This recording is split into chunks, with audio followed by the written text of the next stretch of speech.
My name is Ashley, and for the past decade, I've been focused on building my career. At 32, I've worked my way up to a managerial position at Preston and Associates, a corporate job that I'm proud of. Meanwhile, my younger sisters, Sarah and Emma, have been busy with their families. They got married, had kids, and built lives centered around their homes. As for me, I've been climbing the corporate ladder, working hard to prove myself in a male-dominated industry. Don't get me wrong, I love my job, and I'm good at it. But sometimes, late at night when I'm sitting in my corner office with a view of the city, I can't help but wonder if I missed out on something. I've never had the chance to build a family of my own. No husband, no kids, just me and my reports. I've dedicated my life to work, and though I'm successful professionally, I'm starting to question if I made the right choice. It was a regular Tuesday morning when my phone rang, and I saw my sister Sarah's name on the screen. It was the beginning of a chain of events that would make me question everything I thought I knew about my role in the family.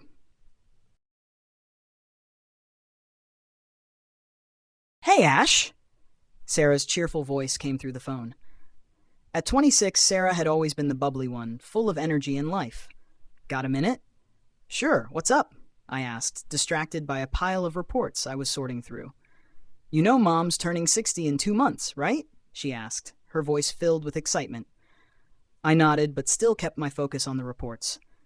"Well, we're planning something special, and we need everyone to chip in for it." I felt my interest peak. "Okay, how much are we talking about?" I asked, knowing this could be important. When Sarah named the figure, I nearly choked on my coffee. The amount she mentioned was more than I had spent on my last vacation, 3 years ago. "I know it's a lot," she added quickly, sensing my hesitation, "but it's for Mom, you know?"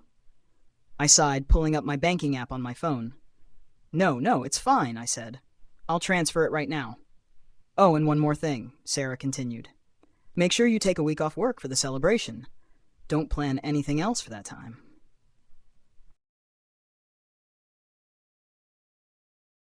The next few weeks flew by, consumed by meetings and deadlines. Every now and then, I wondered what my sisters were planning with all that money, but whenever I asked, they gave me vague answers. Eventually, I got too caught up in work to keep thinking about it. Mom's birthday crept closer, and soon, the family dinner arrived. It was just like any other family dinner. Mom and Dad, my sisters, Aunt Susan, my cousins Michael and Rachel, all gathered at the dinner table. The usual chaos surrounded us. Dad telling his same old jokes, Mom fussing over everyone's plates. It was a familiar scene. But then Sarah casually dropped a bombshell. "So," she said, pushing her peas around her plate, "we finally got everything arranged for Mom's birthday. We're all going to spend a week at Mountain Pine Resort." The table erupted in excitement. Mom beamed. Dad immediately began talking about hitting the slopes, while my sisters discussed which ski runs they wanted to try. I sat there feeling completely blindsided. "Why didn't anyone tell me earlier?" I asked, feeling suddenly left out.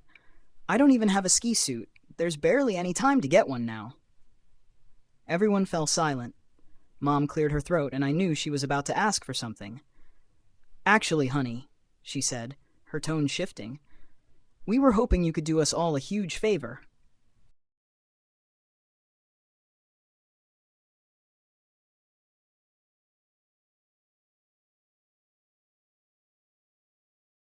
I stared at my family, hoping someone would break the tension, make it all a joke. But no one did. "You want me to watch the kids?" I finally managed to say, my voice shaky. "All 5 of them?" My mind started counting them off. Emma's toddler, Jason, Sarah's baby girl, Lucy, my cousin Michael's twins, Tom and Anna, and Rachel's son, Pete. 5 kids under the age of 7. "Well, you're so good with them," Mom said, as if that explained everything. "They love their Aunt Ashley." I looked around the table, still hoping for someone to say it was all a joke. But no one did. Everyone just stared at me with those expectant faces. "But that's not fair," I blurted out before I could stop myself. "I want to celebrate with everyone, too. It's Mom's birthday." Emma put down her fork, sighing. "Come on, Ashley. You'll be bored there anyway. It's going to be noisy and crowded." "Bored?" I repeated, my chest tightening.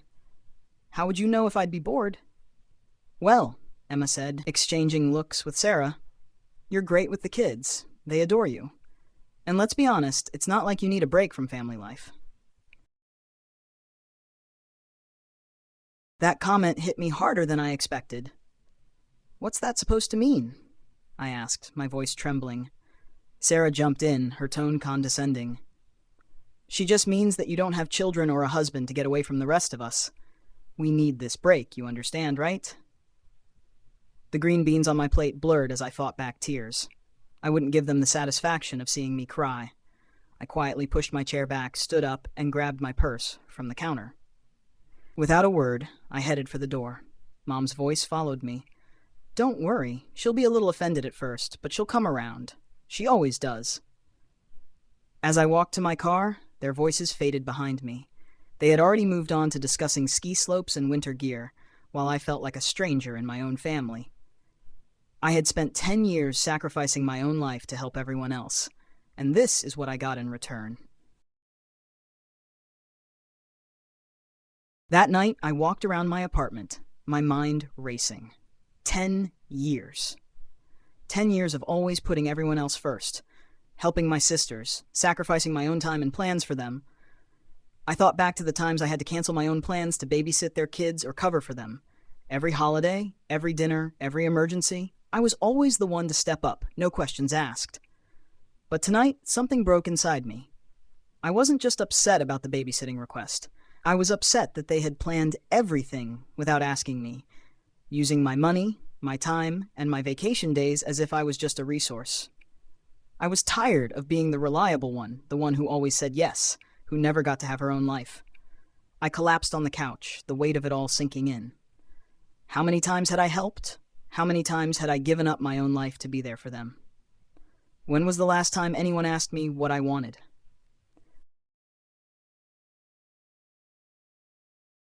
I stared at my phone, feeling the weight of her words. How could she dismiss me so easily? Mom, I said, my voice shaking slightly, I've spent my whole life taking care of everyone else. I need to be there for you too. I need to be part of this, not just the one who stays behind with the kids. There was a long silence, and for a moment I wondered if she understood. Then she finally spoke, her voice softer than before. I know you've always been there for us, Ashley, but you've never really needed a break. You've never needed something like this. We thought you'd be happy to help. My heart sank. It wasn't about needing a break. It was about being seen, being valued, and being included. I need more than just being the one to take care of things, I said. I want to celebrate too.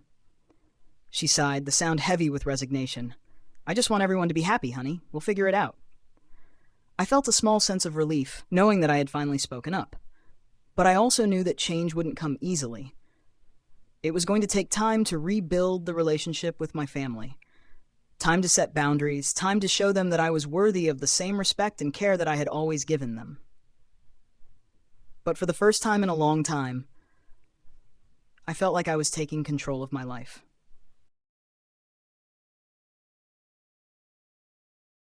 The next message I got was from Sarah.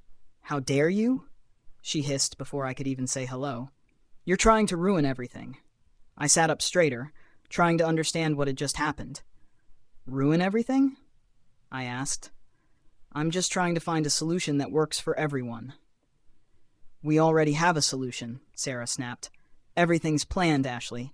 The resort is booked, the activities are scheduled, and now you're being completely selfish, trying to change everything last minute. Her words felt like a slap in the face. But deep down, I knew this was about more than just the trip. It was about years of unspoken resentment, years of feeling like I had no say in my own life.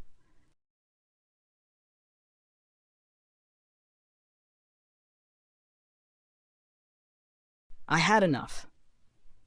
It was time to stand my ground. No more being the invisible, selfless one. No more letting my life be dictated by everyone else's needs. I drafted a message to my sisters and Mom, saying everything I had been holding back for years.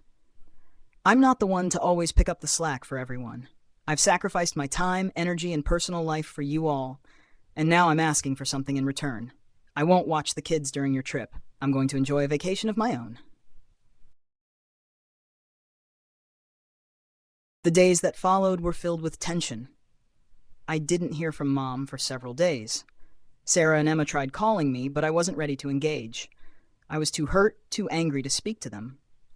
But slowly, as I spent the next week doing things I had always wanted to do, reading a book at the beach, spending time with friends who I had neglected for years, I felt a sense of freedom. I didn't need their approval. Eventually, Mom reached out, saying she understood. She apologized for not considering my feelings sooner. My sisters apologized too, and though things weren't perfect, I knew I had taken the first step toward changing the family dynamics. The realization that my voice mattered, that I could stand up for myself without feeling guilty, was empowering. I didn't need to be the sacrificial one anymore. I was allowed to live my own life.